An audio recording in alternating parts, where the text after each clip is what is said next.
Bonjour à tous, aujourd'hui on va déjà se faire un petit update lecture de cette première partie du mois de novembre. Alors au programme il va y avoir de la BD, du roman historique, de la fantasy et tranche de vie contemporaine. Allez, c'est parti, bienvenue sur Bouquin d'étoiles, générique.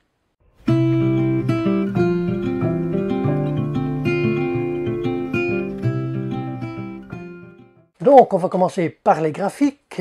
J'ai lu une saga en 3 volumes, Le Monde perdu, qui est tiré et adapté du célèbre roman de Sir Arthur Conan Doyle.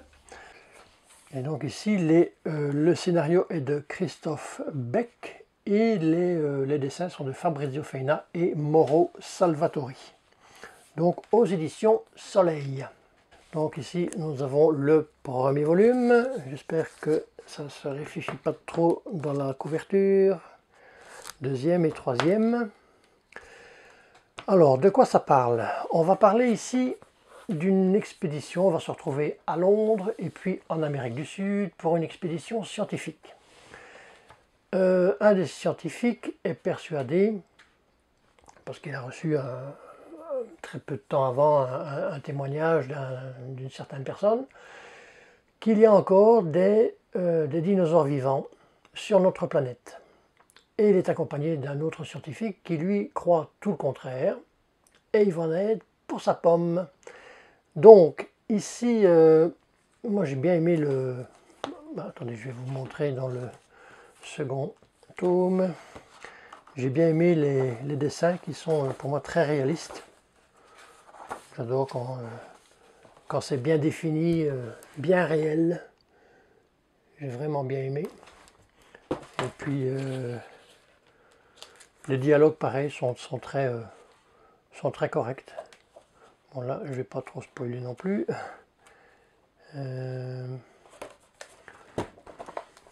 Donc voilà. Pour moi ici il y a un thème assez récurrent. La BD va dans le sens de, ben oui, c'est pas parce qu'on est scientifique émérite ben, qu'on a raison. Donc voilà. Il y a aussi un truc, c'est que dans le... Et ça surprend parce que dans le premier et deuxième volume, bon, il y a de la... Bon, forcément, combien de dinosaures, bon, c'est assez... moi, je veux dire, c'est pas trop violent, mais par contre, dans le troisième, je crois que c'est à la planche 14 ou 15, il y a vraiment de la violence, réellement, et qui n'a rien à voir avec les dinosaures. Et c'est d'autant plus surprenant que c'est la seule planche où il y a cette violence. Donc, certainement pour les âmes sensibles, un trigger warning. Et puis, ben, comme on dit, un homme averti en vaut deux et un enfant averti en vaut je ne sais pas combien. Donc voilà, mais donc très bonne lecture pour moi. Donc on va continuer avec les romans. Donc ici, bon, c'est le dernier en date que j'ai lu. Je viens juste de terminer d'ailleurs, juste avant de faire cette vidéo. C'est la trilogie, donc le second tome ici, second volume, L'or de Cusco, la trilogie Inca de Antoine B. Daniel. Donc tout d'abord, je voudrais préciser que je vous avais déjà présenté en book haul ou en prévision lecture ce livre, mais que pour moi, Antoine B. Daniel, c'était juste un auteur, une personne. Eh bien pas du tout. En fait, Antoine B. Daniel, c'est un regroupement de 3 personnes. Je l'ai vu ici en première page du second tome, je crois que c'est même pas marqué dans le premier volume, il faudrait que je vérifie, mais en fait ça ne m'a pas sauté aux yeux. Mais Antoine B. Daniel, donc le Antoine c'est pour Antoine Audouard, qui a publié déjà 4 romans. Le B c'est pour Bertrand Houette, qui lui est un passionné de l'art et de la civilisation inca. C'est un docteur en ethnologie, il a fait des recherches archéologiques en Amérique du Sud et notamment au Pérou.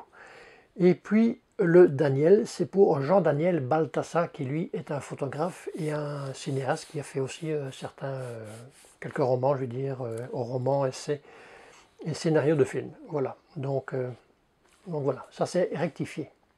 c'est bien 3 personnes. Et donc de quoi ça parle? Ici dans le second tome, on est en 1533, 1534 et 1535, je crois que ça reprend 3 années dans le second tome. On est toujours sur le thème général d'un amour impossible entre une princesse inca, Ana Maya, et un conquistador espagnol, Gabriel. Avec en toile de fond, enfin c'est plus qu'en toile de fond, je ne sais pas si on peut parler de génocide, on n'est pas loin, je crois, de toute cette population, de tous ces Indiens, de tous ces Incas. Et donc, ce livre raconte, c'est ça, beaucoup de violence dans... Et c'est pas mal décrit. On ne va pas dans l'hyper détail, mais c'est quand même pas mal décrit. Il y a juste de rallumer parce que c'est vraiment très très très sombre, à part le gros flash qui me tape dans la figure, mais parce que dehors c'est très sombre. Ça pleut, et puis voilà. Donc, concernant Cusco aussi, lors de Cusco, je trouve aussi que les auteurs, pardon, on ne m'y reprendra plus, que les auteurs ont mis en avant, forcément, ou mettent plus en avant cette violence espagnole, et que finalement, il n'y a que ce pauvre Gabriel qui peut essayer de sauver la face de toute cette boucherie, de ce génocide, je veux dire, programmé ou pré-programmé. Donc voilà, donc ça reste de la très bonne lecture. Donc le second livre que j'ai lu en ce début du mois de novembre, c'est Mensonges sur le plateau Mont-Royal de Michel David aux éditions Hurtebise. Ça c'est une duologie. Le premier s'intitule Un mariage de raison, en vous disant que Michel David c'était un auteur québécois. Et donc ici de quoi on parle? On va suivre, on est à Montréal, on est juste après la Seconde Guerre mondiale en 1946-1947 et on va suivre deux familles, la famille Bélanger et la famille Talbot. On va suivre Jean Bélanger qui est l'aîné des fils Bélanger, qui fait de très hautes études car je crois qu'il veut devenir avocat. Et donc il est déjà dans sa 3e ou 4e année. Et il va apprendre que sa dulcinée, parce que bon, il courtise un peu, est tombée enceinte.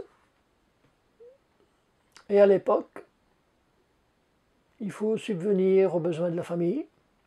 Et donc, il doit arrêter ses études et subvenir, donc travailler, trouver un travail à 19-20 ans, où il y a, je veux dire, en 1946-1947, bon ça on l'apprend dans le texte, qu'il y a beaucoup de chômage, c'est pas évident, donc... Et puis c'est cette histoire-là. Donc un mariage de raison, ça le dit bien. Et donc dans ce livre, très bien écrit, j'ai vraiment, bon c'est pas un coup de cœur, mais j'ai vraiment adoré cette lecture parce que Michel David rentre vraiment dans le détail, je veux dire un peu dans la psychologie des personnages. On voit des gens qui sont plus naïfs que d'autres, il y en a qui sont plus entreprenants que d'autres, plus voleurs, plus méchants que d'autres. Et donc on suit ce beau monde. Oui, on peut dire ce beau monde. Mais il y a des thèmes récurrents tels que, là, je veux dire, la misère, quand même. Parce qu'à Montréal, à l'après-guerre, on est en 46-47, il y a encore des tickets de rationnement en 1947 au Canada. Donc là, j'ai vraiment été un peu surpris. Il y a aussi, je veux dire, d'autres points de vue historiques de cette après-guerre qu'on récupère au fil de la lecture. Et puis, des thèmes récurrents aussi, c'est la différence de classe qui est très prononcée entre les gens qui ont difficile à joindre les deux bouts et les gens un peu plus aisés. Ça se sent beaucoup. Je dirais plus que maintenant.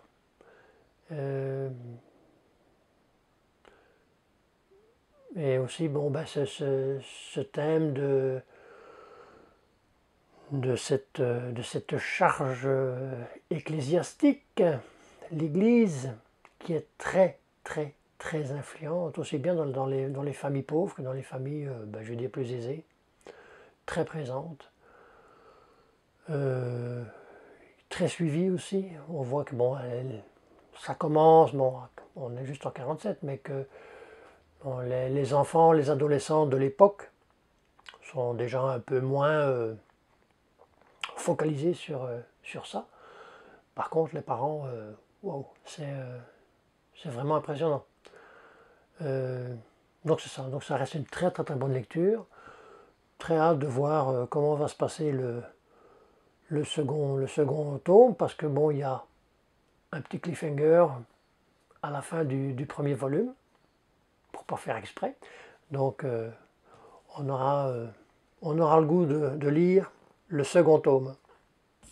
Donc le troisième livre, ça a été La huitième couleur de Terry Pratchett, Les Annales du Disque Monde, aux éditions Pocket. Donc ça, c'est le premier volume, il en compte 41. Et en lisant ce premier volume, je me suis remémoré certains commentaires qui disaient que ben, le premier volume, La huitième couleur, voire le deuxième, Le huitième sortilège, ben, c'est pas les meilleurs de la saga. Ces deux premiers, c'est pas vraiment ça. Ben, je leur donne raison. Parce que je ne suis pas vraiment tombé en amour avec La huitième couleur. À un moment donné, c'est comme si ça sortait de partout. Il y avait plein d'informations, je ne savais plus où j'étais. C'est comme, je lisais pour lire en fait. C'était un peu bizarre. Ben, ici, on va suivre les aventures de Deux Fleurs, qui est une sorte de touriste qui va ben, visiter la ville de Ankh-Morpork, et qui va avoir un sbire qui va être comme son gardien.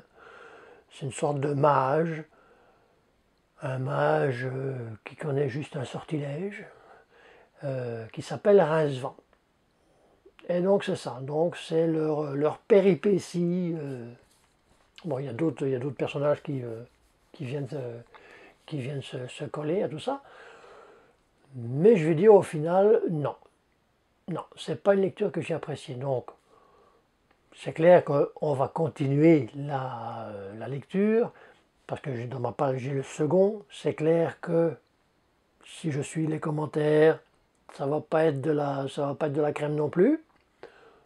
Mais ça ne va pas m'impressionner, on va continuer, on va lire, et puis ben, je dirais après une dizaine de tomes, 10-15 tomes, on verra. Si on va jusque-là, ben, j'espère. Mais non, La huitième couleur, non. Donc voilà, ce qui termine ma lecture de cette première partie du mois de novembre. Donc j'aurai lu ben, 3 livres et 3 graphiques.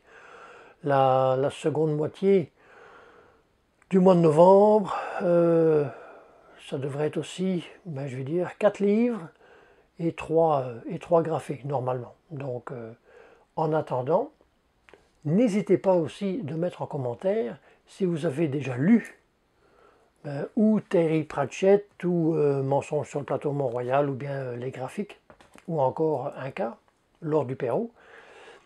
Si vous avez eu ben, d'autres avis que les miens, ça m'intéresse. Et puis, ben, en attendant, portez-vous bien, faites de très très très bonnes lectures, et à la prochaine. Bye.